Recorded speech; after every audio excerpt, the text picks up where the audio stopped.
बंध भिडियोटी भल लगिले like share एवं सब्सक्राइब करने भूलिबे नहीं। आसंतु पढ़िबा एक सुंदर कहानीटीए। पहाड़ और जंगलर मझिरे थिला गोटिए छोट गाँ। सेई गाँर पाखरे रहुथिला गोटिए उत्साहित नदी।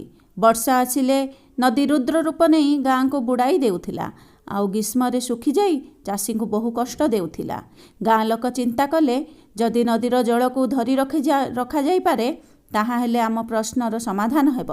एने सेमाने सरकार को जणाइले एवं सरकार सहयोग रे गोटिए बड़ बंध निर्माण कले।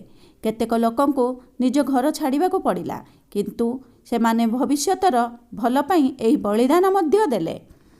वर्ष किछि परे सेही बंध गाँर भाग्य परिवर्तन करदेला।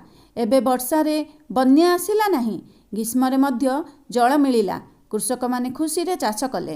राति रे विद्युत आलोकरे शिशु माने पाठ पढ़ी पारिले। गोटिए संध्यारे गाँर जड़े वृद्ध छुआ मानंकु कहिले एही बंध केवल पाथर नुहे, यह आम एकता साहस आम स्वप्नर प्रतीक।